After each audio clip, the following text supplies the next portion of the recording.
हाँ, तो जय हिंद।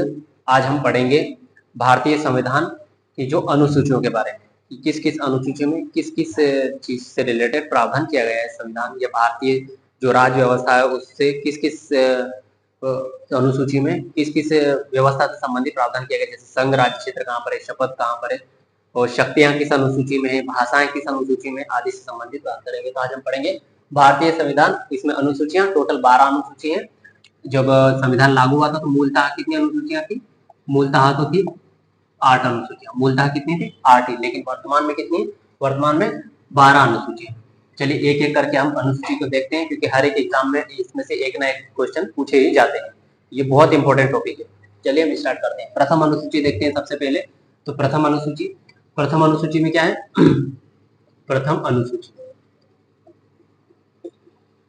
प्रथम अनुसूची में है संघ राज्यों के नाम और उनकी सीमाएं। इसमें है संघ के जो राज्य हैं, संघ राज्यों के नाम और न्यायिक क्षेत्र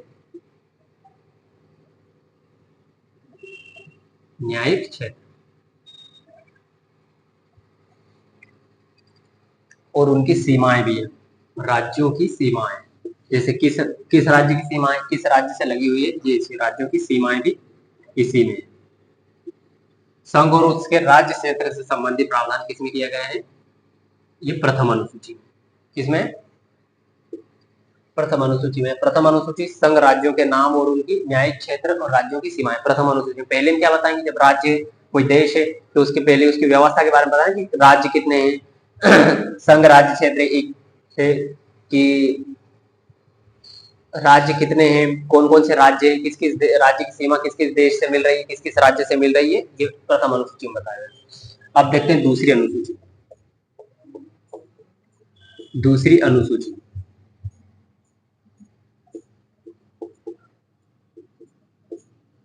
दूसरी अनुसूची में है जो पदाधिकारी हैं उनके वेतन और भत्ते।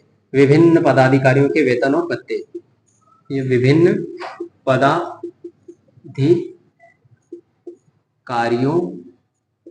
के वेतन और भत्ते। वेतन और भत्ते कौन कौन आ जाते हैं इसमें? जैसे मान लीजिए आ जाते हैं राष्ट्रपति के वेतन भत्ते। दूसरा राज्यों के राज्यपाल,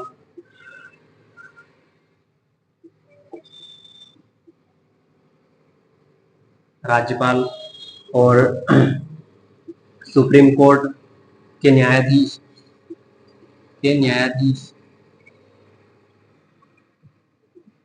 हाई कोर्ट के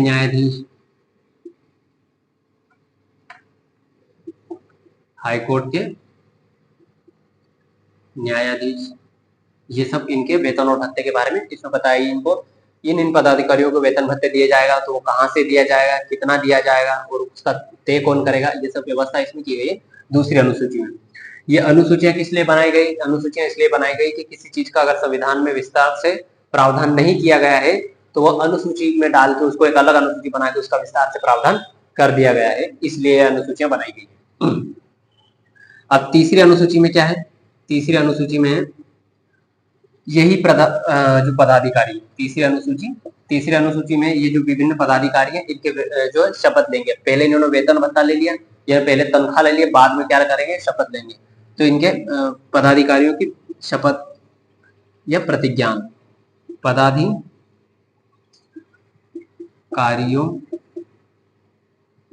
की शपथ तथा प्रतिज्ञान। शपथ या प्रतिज्ञान, ये प्रतिज्ञान का फॉर्मेट भी इसी में दिया हुआ है। इसमें बताया गया है कि जितने भी पदाधिकारी आएंगे सर इसमें, जैसे मान लीजिए वो कौन हो गए? सुप्रीम कोर्ट, हाई कोर्ट के न्यायाधीश, संघ के मंत्री, राज्य के मंत्री, विधानसभा के सदस्य जो शपथ लेंगे, राज्य के मंत्री शपथ लेंगे, राज्य मंत्री, केंद्रीय मंत्री, जितने मंत्री हैं, ये विधानसभा, राज्यसभा, लोकसभा, इनके जो सदस्य हैं वो क्या लेंगे? शपथ लेंगे, शपथ या प्रतिज्ञा। तो इसी में बताया गया है। दो एक को नाम लिख देते हैं अपन। जैसे मान लीजिए संघ के मंत्री आ जाते हैं इसमें, संघ के मंत्री जितने भी होते हैं वो, राज्य मंत्री आ जाते हैं, राज्य मंत्री और सुप्रीम कोर्ट, हाई कोर्ट के तीसरे सुप्रीम कोर्ट के न्यायाधीश, ये भी इसी में शपथ लेते हैं। हाई कोर्ट के न्यायाधीश भी इसी में शपथ लेते हैं। हाई कोर्ट के न्यायाधीश ये भी इसी के अंतर्गत क्या है, शपथ लेंगे। तो पहले इन्होंने दूसरी में क्या लिया, पहले इन्होंने वेतन और भत्ता ले लिया, अब दूसरी में क्या लेंगे, यही शपथ लेंगे कि चलो पहले तनख्वाह ले लो और बाद में शपथ लेंगे। तो इसको याद करने की ऐसी ट्रिक है कि पहले तनख्वाह ले लो दूसरी में, फिर बाद में क्या ले लो, शपथ ले लो। ठीक है। हाँ, इसके बाद है चौथी अनुसूची। चौथी अनुसूची, ये मैंने यहाँ पे अनुसूची लिख दिया है, चलो इसको पूरा लिख देता हूँ। अनुसूची, इसमें क्या बताया गया, संघ राज्य क्षेत्रों की राज्यसभा में प्रतिनिधित्व, संघ तथा उसके राज्य क्षेत्रों का राज्यसभा में प्रतिनिधित्व। यह राज्यसभा में राज्यों तथा संघ राज्य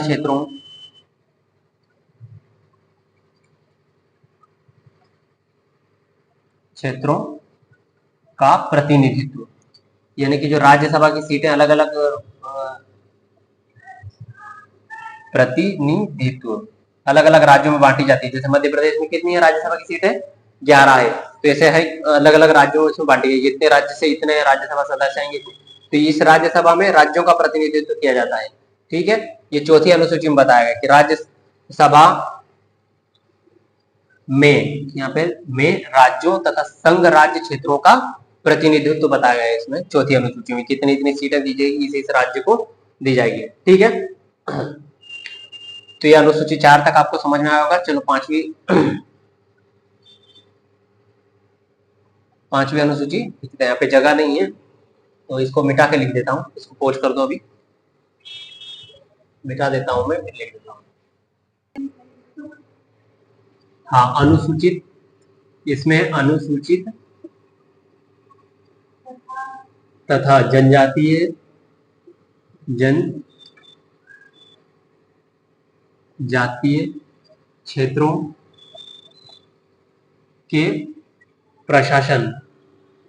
क्षेत्रों के प्रशासन तथा नियंत्रण संबंधी उपबंध है।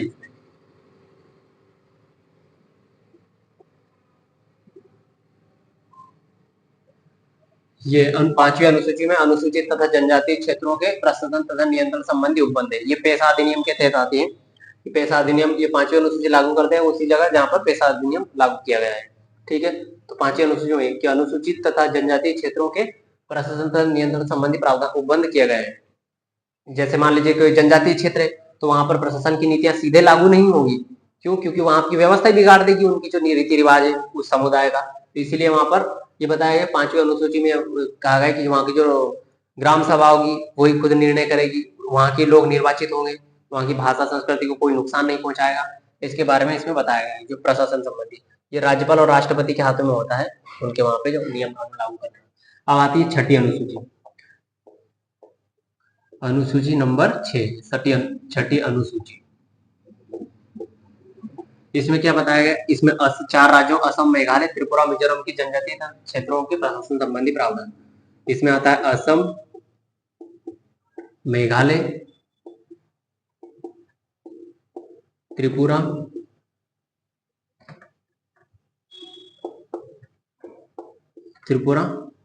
और मिजोरम। इन राज्यों के, क्योंकि ये बाद में बने थे, तो असम, मेघालय, त्रिपुरा, मिजोरम राज्यों में जनजातीय क्षेत्रों के प्रशासन संबंधी प्रावधान है। उनका शासन प्रशासन कैसे किया जाएगा, प्रशासन से संबंधित प्रावधान किया गया है। संबंधित प्रावधान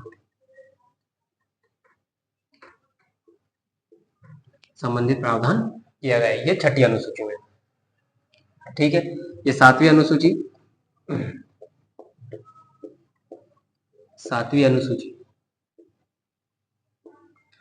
इसमें संघ तथा राज्य क्षेत्रों के बीच में शक्तियों का विभाजन किया गया है। संघ तथा राज्य के बीच में क्या गया है, शक्तियों का विभाजन। संघ तथा राज्यों में शक्ति विभाजन। इसी में 3 सूचियां हैं, इसी में 3 सूचियां हैं, इसी में 3 सूचियां हैं। सूचियां कौन कौन सी? पहली है संघ सूची, पहली है संघ सूची जिसमें वर्तमान में 98 विषय हैं। कितने? 98 विषय।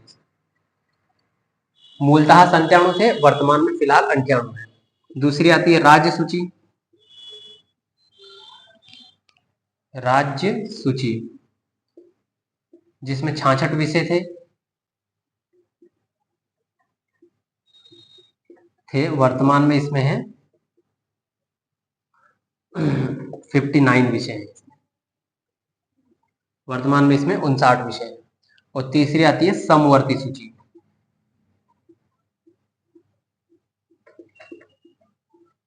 समवर्ती सूची इसमें मूलतः 47 विषय थे। जब बनी थी तब 47 विषय, जब संविधान लागू हुआ था तब 47 विषय थे, लेकिन वर्तमान में इसमें है, वर्तमान में 52 विषय है। तो 52वां संविधान संशोधन 42वां संविधान संशोधन 1976 के द्वारा इसमें 5 विषय और जोड़ दिए गए। शिक्षा, वन, नापतोल करके ऐसे 5 विषय और जोड़ दिए, तो टोटल हो गए 52 विषय। ये संघ तथा राज्यों की, राज्य क्षेत्रों के बीच में जो शक्ति विभाजन संबंधी प्रावधान इसमें किए गए। 3 सूचियां बताई गई है। कौन कौन सी?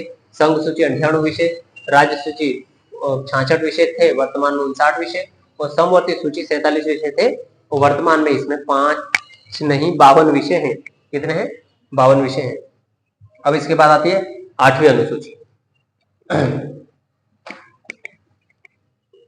जहां तक हमने देखा 8वीं अनुसूची, यह अनुसूची 8 तक जो है, 8 तक तो संविधान में प्रावधान किया गया था, लेकिन 9 से फिर वे संशोधन किए गए। तो वो भी देखिए कौन कौन सा संशोधन करके कौन कौन सी अनुसूची जोड़ी गई। तो यहाँ पर आ जाता है 8वीं अनुसूची। 8वीं अनुसूची इसमें भाषा संबंधी प्रावधान किया गया है। इसमें 22 भाषाओं को शामिल किया गया है।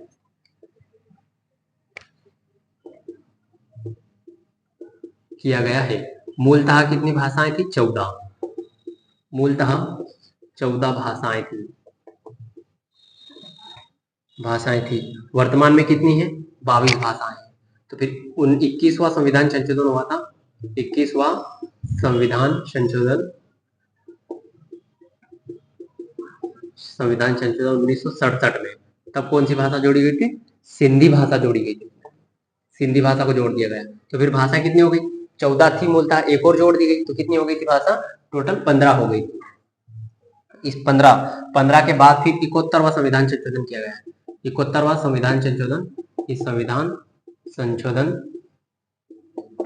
संशोधन 1992 इसमें 3 भाषाएं जोड़ी गई। कौन सी? नेपाली जोड़ी गई थी, फिर मणिपुरी और कोंकणी।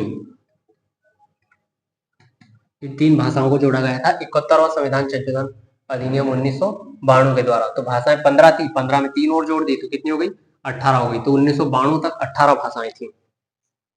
इसके बाद क्योंकि वर्तमान में तो 22 है, 4 और कहां से आई? तो 4 और जोड़ी गई थी इसी में, क्योंकि जब फिर भाषा की जरूरत पड़ी देखने की, किसी क्षेत्र में भाषा ज्यादा संख्या लोगों द्वारा बोली जा रही है और मांग भी की जा रही है कि हमारी भाषा को भी संविधान की 8वीं अनुसूची में जोड़ा जाए, तो फिर इसको भी जोड़ने का प्रयास किया गया। 4 भाषाओं को जोड़ दिया गया, तब भाषाएं 22 हो गई थी। कौन सा संविधान संशोधन था?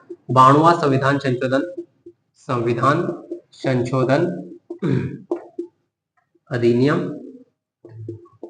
2003 के द्वारा 4 भाषाओं को और जोड़ा गया था। कौन कौन सी थी? ये थी मैथिली, संथाली। ये संथाली वाला जो है पॉइंट पूछा भी गया था इस बार असिस्टेंट प्रोफेसर एग्जाम में। तो मैथिली, संथाली, बोडो और डोगरी, बोडो, डोगरी, ये 4 भाषाओं को और जोड़ दिया गया। तो वर्तमान में भाषाओं की संख्या कितनी हो गई? 22। तो वर्तमान में भाषाओं की संख्या हो गई, भाषाएं 22 है। ठीक है, वर्तमान में संविधान की 8वीं अनुसूची में कितनी भाषाएं हैं? 22 भाषाएं। ये सीधे ऐसे क्वेश्चन पूछे जाते हैं ये कि 8वीं अनुसूची में किससे संबंधित प्रावधान किया गया? तो भाषाओं संबंधित प्रावधान किया गया। यह पूछ लेते हैं कितनी भाषाएं हैं? 22 भाषाएं। मूलतः कितनी भाषाएं थी? 14 भाषाएं थी। 21वां संविधान संशोधन 1967 द्वारा कौन सी भाषा जोड़ी गई? ऑप्शन में 4 दे देंगे, जिसमें सिंधी भी रहेगी तो सिंधी जोड़ी गई है। और 71वां संविधान संशोधन 1992 के द्वारा कितनी भाषाएं जोड़ी गई है? तो 3 जोड़ी गई। ऐसे ही ऑप्शन आ जाता है 1 2 3 4 5 ऑप्शन दे देते हैं, इससे 3 भाषाएं जोड़ी गई। 92वां संविधान संशोधन अधिनियम 2003 के द्वारा कितनी भाषाएं जोड़ी गई? 4 भाषाएं जोड़ी गई। कौन कौन सी? मैथिली, संथाली, बोडो और डोगरी। ये पूछा जाता है। इस बार पूछा गया था असिस्टेंट प्रोफेसर एग्जाम में कि संथाली जो भाषा को कब जोड़ी गई थी। इसमें एक स्टेटमेंट दिया गया था, उसको सीक्वेंस में रखना है। तो ये आई होप आपको ये समझ में आया होगा। ठीक है, ये अब हम देखेंगे 9वीं अनुसूची की। 9वीं अनुसूची कैसे जोड़ी गई है यहाँ पर। हाँ, चलिए देखते हैं 9वीं अनुसूची। ये प्रथम संविधान संशोधन 1951 के द्वारा जोड़ी गई थी 9वीं अनुसूची। 9वीं अनुसूची कब जोड़ी गई थी? प्रथम संविधान संशोधन 9वीं अनुसूची। ये प्रथम संविधान संशोधन 1900, इसमें क्या है? भूमि अधिग्रहण संबंधी प्रावधान किया गया है। भूमि अधिग्रहण या भूमि सुधारों संबंधी प्रावधान किया गया है। कब जोड़ी गई थी? तो प्रथम संविधान संशोधन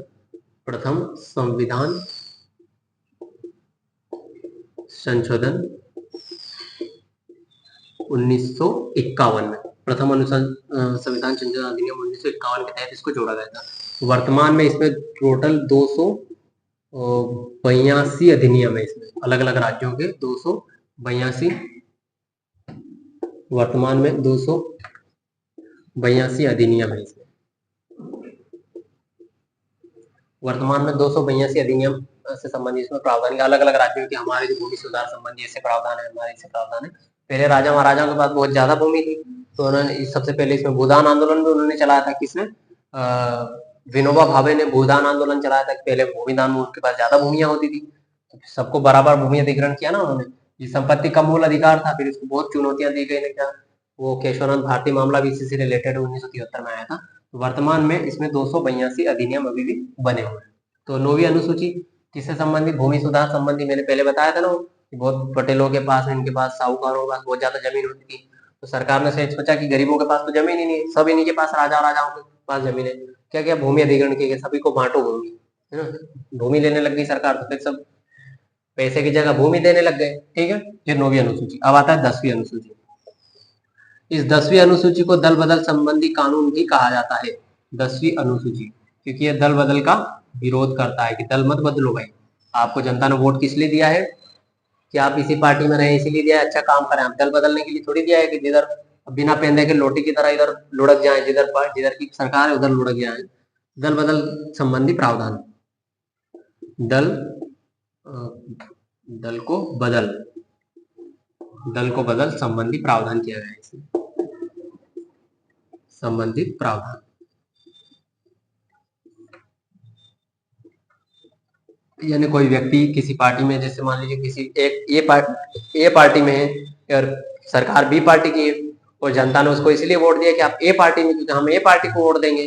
तो लेकिन पता चला कि ए पार्टी वाला बी पार्टी की सरकार में, बी पार्टी की सरकार ने उसको बुलाया कि आ जाओ हमारी तरफ, तो उधर लुढ़क गया। तो ऐसे नहीं चलेगा ना, उसको जो वोट दिया था ए पार्टी को ध्यान में रखते हुए दिया था। तो इसीलिए उसको क्या कहेंगे, उसकी जो दल बदल करेगा तो उसका क्या हो जाएगा, उसकी जो मान लीजिए कोई भी सांसद, विधायक, एमपी, एमएलए रहेगा, उसका जो पद है वो छीन लिया जाएगा, उसकी सदस्यता समाप्त कर दी जाएगी। तो ये जो किया गया है 52वां संविधान संशोधन 1985 द्वारा किया गया।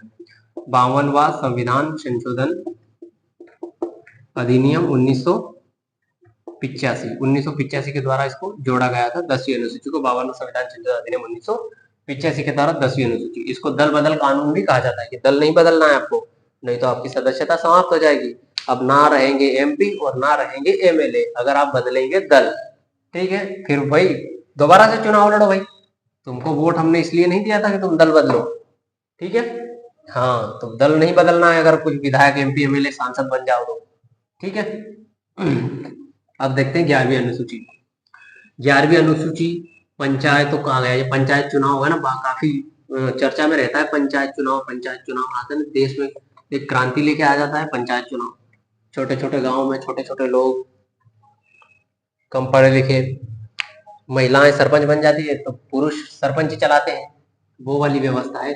11वीं अनुसूची,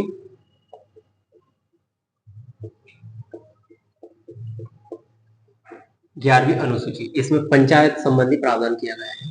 पंचायत तो का प्रशासन या पंचायत संबंधी प्रशासन संबंधी प्रावधान संबंधित प्रावधान किया गया है।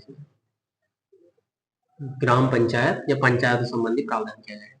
इसमें पंचायतों को नियम बनाने के लिए कितने 29 विषय प्रदान किए गए कि 29 विषय पर आप जो है नियम कानून बना सकते हैं। कौन कौन से? पुस्तकालय है, नालियां, सड़कें ठीक करवाना, और लघु उद्योग, कुटीर उद्योग को बढ़ावा देना, परिवार कल्याण से संबंधित प्रावधान, पुस्तकालय, लाइब्रेरी, ये ऐसे 29 विषय को पंचायतों को दिए गए हैं। ये अनुच्छेद भारतीय संविधान के अनुच्छेद 243 से 243 ओ तक इसमें प्रावधान किया गया है। ओ तक प्रावधान किया गया है। क्या है इसमें? तो 243 में हो गई परिभाषाएं, 243 में परिभाषाएं, और 243 ए में ग्राम सभा, बी में पंचायतों का गठन,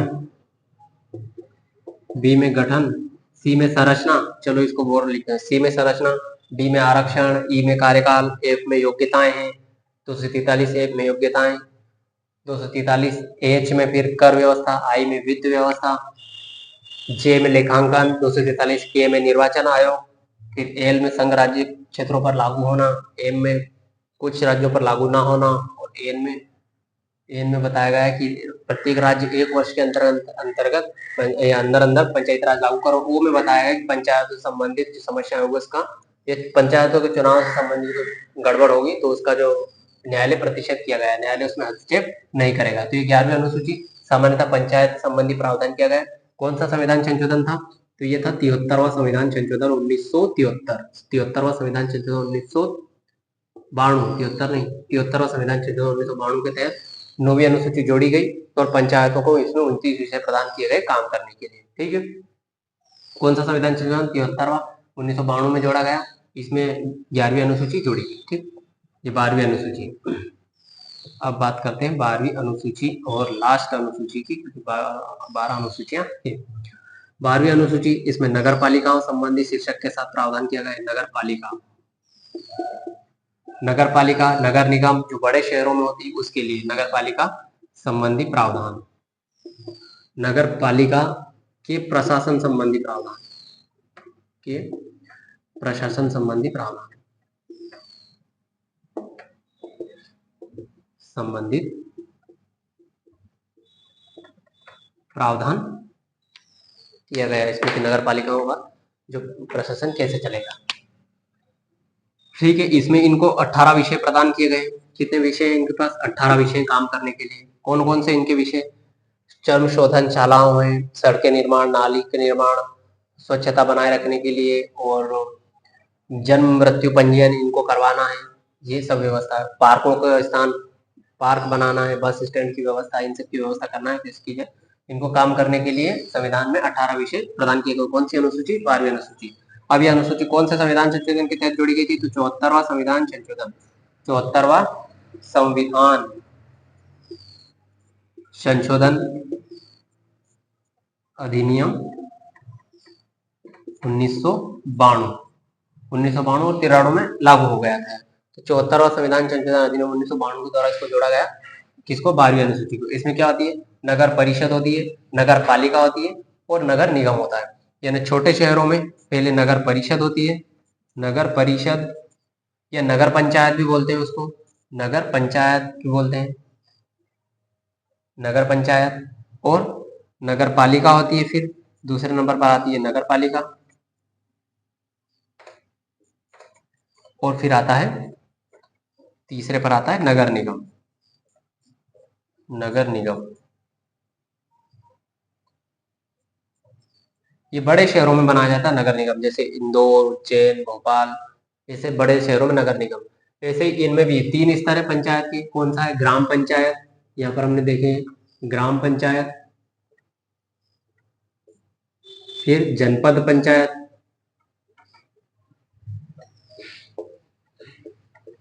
जनपद पंचायत और जिला पंचायत।